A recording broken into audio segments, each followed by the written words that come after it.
You're listening to the Open Books Podcast. Your next chapter starts now. Is it love, love, love, love, love, love that I'm feeling? Is it love, love, love, love, love, love that I'm feeling? Is she the one?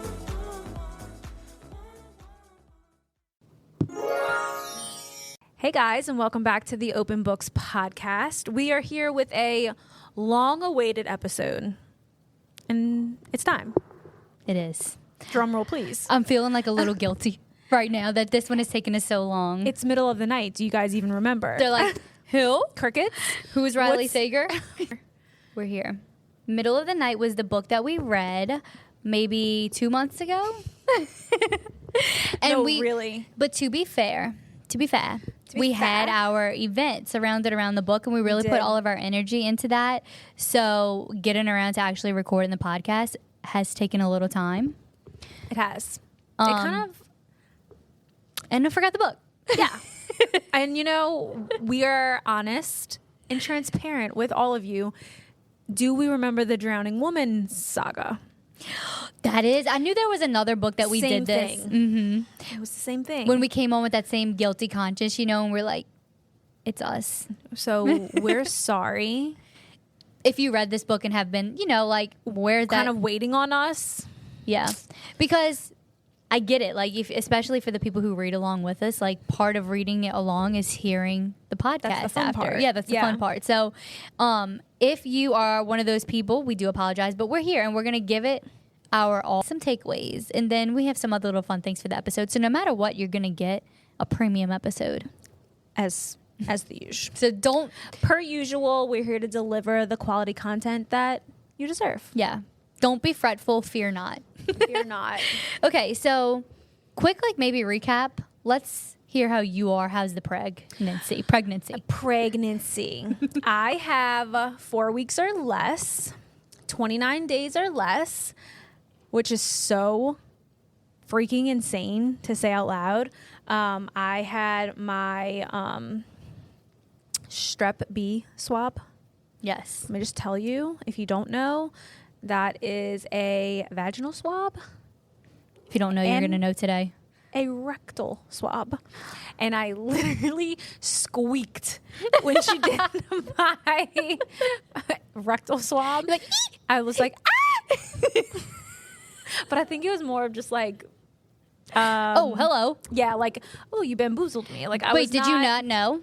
Not fully? No, she prepped me. Like, Okay. she told me, like, this is what's about to go down. And I was like, oh, okay, bet. It's fine. And you're like, ugh. It was just like a big Q-tip, okay? And then I had my cervix examined, and it felt like she put her entire fist up there, and then did like a little... Yeah, and like you think it's over, and she just keeps twirling the Q-tip. I'm like, girl, how much twirling are we going to do in there? All for her to be like, you're not dilated. Yeah. No signs. So, I mean, it's a good thing. Like, cook some more. Because you're 35 weeks. Yes. Close to 36, though, right? Tomorrow. Okay. So you're basically Well, 36. When this goes up, I'll be 36. I know you probably heard this before, but like when you're in the hospital about to give birth, there's so many hands so fist deep up your vagina that you just don't even care at this point. They're like, I'm here to check you. You're like, And you're come okay, on. come on. Like, Bring it what's in. what's another hand up here? But everything looks good. So And that's the good news. that is the good news. But I don't know. Maybe, you know, I live in Delulu land, and it's gotten me pretty far so far in life. Yeah. But I really thought she was gonna be like 3 centimeters. You're like, you thought she was going to say, like, it's getting close. We see the signs. Yeah, because my belly has definitely dropped. Yeah, it has. Like, usually, so babies breech. I think I did say this. Babies still breech. Yeah, I think the last episode she was breech. She's still breech. Yeah. Like, she's stubborn. She's beautiful. She's a mama. She's cutesy. She's cutesy. But because she's so breech, like, sometimes it comes off, like, my belly looks square. Yeah. Okay. And now we're, like, lower, a little rounder. Does that feel a little bit better for you? It feels like she's not as, like, up in your rib cage. Yeah, like, even, like, sitting, if I, like, slouch, you know, naturally, it felt like my ribs were, like, hitting her in the head. Mm-hmm. Like, I know that's, I guess I don't know. I'm sure they are hitting they're her in really the head. not like rubbing against her, but it was hard to breathe. I mean, Yeah. it's still difficult. I mean, Yeah. just at this point. But all day today, I was like, wow, I can breathe. I'm not like, That's how you know she dropped. She has a little more room. I have relief too. Yeah. So, but it's my big update. Yeah. And you're definitely at the point now that everything is going to hurt in a way. Yeah, all of the end of pregnancy things are happening. That's so insane. Crazy. Like, you guys, you never know. Like, in a couple weeks from now, you might see the Instagram post. The open books baby. I love that. That's her name. New open books baby. OBPB. OBPB. Open Books Baby. Open Books Podcast Baby. Open OBPB. I love it. I'm just so ready for her to be here. Yeah. I mean, It's time. it is time. and you Like, let's mostly go, have the baby. nursery? Yes. Finally have a glider. It's so comfortable. I just want to Ooh. like sit in it all day. It's really coming together. I have to hang some pictures. I've done a lot of nesting. That's Washed the a most lot fun. of her clothes. Even though I was like, did I just shrink a bunch of this shit? You might have. But you had to wash them. I have to wash them. Yeah. And you can't, I can't air dry everything. Like, it just doesn't make sense to me. I threw it in the dryer. Who has time to air dry everything? So I'm like looking at these little newborn onesies. I'm like, how is she going to fit in this? They're like 3 centimeters long. They're Like- so tiny. I'm like, there's no way. What's crazy She's gonna is fit in this. you'll be so surprised at how tiny she is. They're like, I remember both my kids coming out. I'm like, they're so small at first. They're so small. So small. They're so tiny. She's tiny. She's just a cutesy little thing. I just, I can't wait. I can't I fucking can't wait wait for either. the newborn bubble. Like, Newborn bliss. I will be on D&D. You guys will have to wait for the sneak peek. I think like Open Books might get little like insider scoop. You know what I mean? Open books will get the insights. When you're ready, a couple weeks after, like to sit on your sofa with the baby and have a birth story episode, Absolutely. you're gonna be like wanting to scream it from the Well, rooftops. What happened? from you know the what I mean? rooftops, and I still need to share my fertility journey. We need to do that one before you go. That needs to be Yeah. an upcoming. So We will. that'll be fun. How about you? How have you been? I've been wonderful. I was trying to think of like updates. Nothing new really so far, but I did want to tell you about an experience that I had at. I just asked you the name of Vintage Rock Vintage Club. Rock Club, yeah. Okay, so now I'm finally to the point. So I'm 2 years postpartum for my second kid. So I definitely feel like myself again, and that's not to say I wasn't myself before, but it takes a little while. You know, after you have a kid, like it takes a little while to like come into like. Not really myself. I was always myself, but I feel like this new Your version. new Like, identity. Yeah, I'm like my adult mom self. I'm not like. I can't wait for that version. It's so fun. I'm not like so nice. Anyway, all that to say, I went to Vintage Rock Club. And did you have a blast? And it was a lot of fun because it was like, you know, how sometimes you just get a great girls' night. Yes. It was me, Brianne, Amanda, Skylar, Destiny, Kelly. No, Kelly wasn't there. She's pregnant. 100%. I was like texting y'all from the club. Yes. So anyway, the reason why we went was because it was a Y2K night. So we knew it was going to be like fun music. And it was. So when we were there, you know, it's like all the fun, like Britney Spears, whatever, Paramore.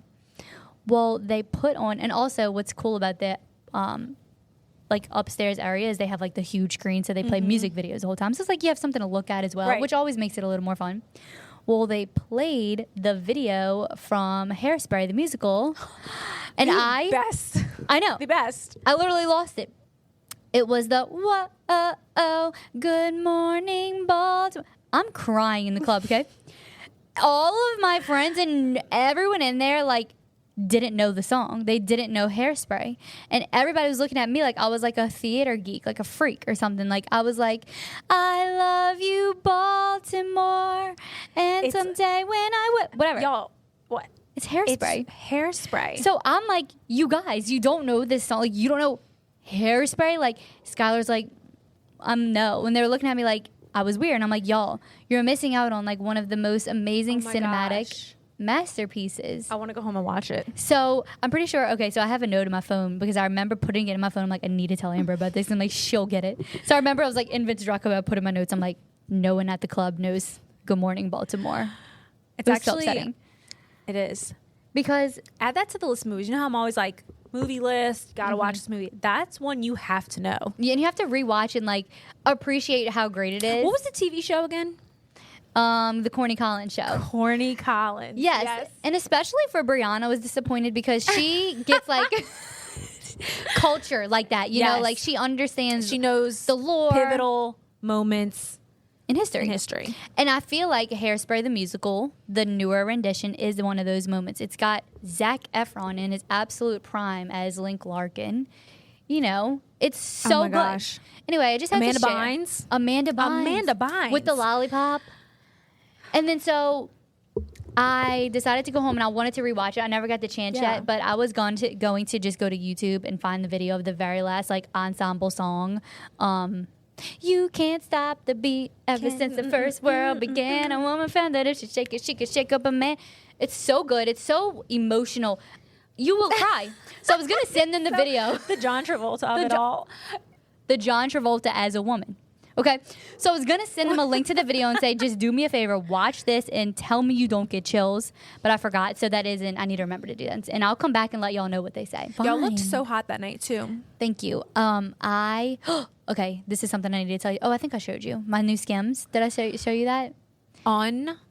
Unreal. It's now I understand how Kim looks the way she looks now. It's all about she's just- shapewear. Yes. My mom was real with me a couple. It was actually after your baby shower. You know that like green dress that I wore. Yeah. Beautiful little dress. But she Well, was like, "Look, you would look just a lot more if you just Snatched. invest in a good piece of shapewear." So I was like, "Fine." So I did. I ordered, and I felt like who better to buy from than Kim Kardashian, Kardashian, for yeah. shapewear. So I got like the biker shorts. All that to say, they're very, very good quality. They were really just like, What's the other brand that's like been around forever? Spanx. Spanx. I have a pair of Spanx That are biker just as well. shorts. Oh my gosh. I mean, obviously, they ain't going over this belly Mm-hmm. now, but One day you'll put them on again. One day we'll meet again, but I would wear them under everything. Yeah. They do just make everything's just so seamless and like Yeah. nice, Exactly. So it's all like And- smooth. smooth. Yeah. Okay, That's the well, word. I think that was it. I think it's time. I think we've been stalling. I think we need to jump in. Okay, so back to the book, Middle of the Night. Middle of the night, Riley Sager. This is what I can remember. And we'll just talk about maybe how the book made us feel, like what we remember enjoying about the book, and then we'll move on. Yeah, sounds Okay. good. Also, thank you so much. If you read the book with us and came to our event centered around the book, there will be much more where that comes from. Yes, we definitely have big plans for the future of the Open Books podcast. Yes, and events.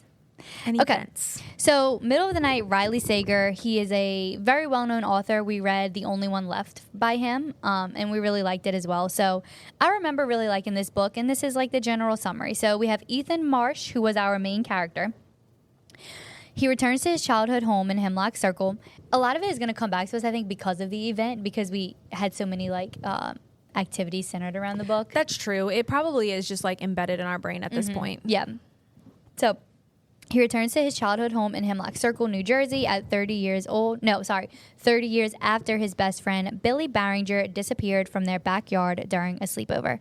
Ethan is haunted by memories of Billy and begins to experience strange things, including messages that seem to be from Billy and the appearance of signs of Billy in his backyard.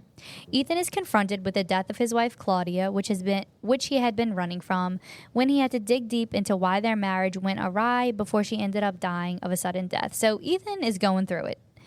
His investigation of what happened to Billy leads him to reconnect with former friends and neighbors in the Hawthorne Institute, which was an occult research center that Billy was obsessed with. Ethan's quest to solve the mystery takes him into the woods surrounding Hemlock Circle, where he realizes that the past can sometimes haunt the present. He goes through many different situations that led him to believe many people around him may have been responsible for Billy's murder all those years ago, or his disappearance, such as neighborhood friends, Billy's parents, his parents, and even the creepy institution that did a bunch of weird cultish rituals. Billy became interested in the Hawthorne Institution when he realized that they sometimes tried to speak to the dead. So he had kind of like been snooping around and found them doing some weird ritual type things. And so he kind of became obsessed with this Hawthorne Institute. He had a fascination with the ghostly and spiritual world and ended up spending some time there at that institution secretly. But it ended up not really having much to do at all with his death. So through a long series of events, we find out the actual truth of his disappearance. He was killed accidentally by Ethan's older babysitter named Ashley, who was in a car crash. I think she kind of like did a hit and run, but she ended up, I believe, throwing his body into like a body of water, right? A lake. Yeah, the river. Yeah. Okay. So after a long fight between Billy and Ethan that same night or earlier that night, Ethan said really hurtful things to Billy, things that he will never forget, and he lived pretty guilty. He lived with a guilty conscience of, or because of, his whole life. So that same night after they get in that argument, Billy sadly wanders off into the night where he is then hit with Ashley's car. And the overall resolution of the book is that the guilt of the past haunted pretty much every aspect of Ethan's life, and the curiosity of wondering what actually happened to his friend that night when they were kids.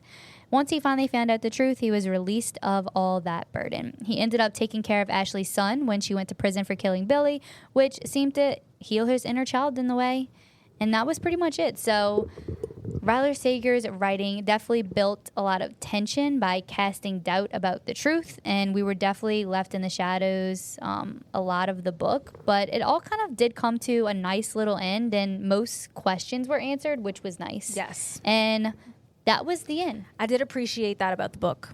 Everything was kind of wrapped up. There was no like open ending. Yeah. Trying to decide. It did come back to me now. Like Yeah. my takeaway. I remember being obsessed with the book when I first finished reading it. Yeah. Definitely was like, okay, it's giving Stranger Things. I think we talked about that. Like major Stranger Things, especially with the Institution? The institution, Hawthorne, Hawkins, yeah. like strange shit's happening. Like, Young they children. were young kids. They had the older, like Ashley was a little older than them. In my opinion, it just seems heavily inspired by Stranger Things, which I'm not mad at because I like Stranger Things. This is so random. It's funny what stands out to you sometimes. This stuck with me. Why in the world was the institution then? Remember, it was like a wedding event center, and like that was how he got in as an adult. I don't remember that. That's fucking hilarious, though. I just remember being like, that's so stupid. Yeah, there was a lot about the institution that I think bothered me, just because it could have went really in an interesting route. Super strange rituals happened, and they were kind of like kidnapping Billy in a weird way, but then it ended up had nothing to do with anything. Yeah, I just kind of wish it had more to do with it. Yeah, me too. If I had like a critique. It definitely reminded me of Stranger Things. I remember feeling that like ghostly, creepy vibe. Yeah, mainly because of the institution for sure. and the young group of friends, which I enjoy reading about. It was a good book. Yeah. I do recommend it. I still recommend it. It looks really nice on my shelf, by the way. It's a nice cover. Beautiful. The green just pops. And it'll forever be such a good memory for us because it was our first event. Yeah, So that's so true. And it was a really great book to center event around, and also taught us a lot about what we want to do with our podcast and like book events in the future, because I think having a good book with lots of like themes and concepts is important. And this one gave us a lot to work with. And I also want to point out that it really pushed us out of our comfort zone because we did so much creative thinking with the event. So I'm just glad we got to experience that and bring our ideas to the table. Yeah, I absolutely love that. And another thing that this makes me think of is the joy that I felt when we were doing these things for the event. Yes. I remember texting you because I was coming up with quote cards, specifically the I miss you, Claudia, because that was one of my favorite. Such a good one. And it was one of my favorite tropes of the book, too, because most of the book, Ethan, the main character in his 30s, is like grappling with what the readers are led to believe seemed like maybe a separation between him and his girlfriend or wife. I believe they were married, maybe. And then you come to find out that she had actually been dead the whole time. Yes. So he was like calling her and messaging her, and you think that he's just, she's ignoring him, but she was actually dead. So it was really like That shook me to Yeah. my core.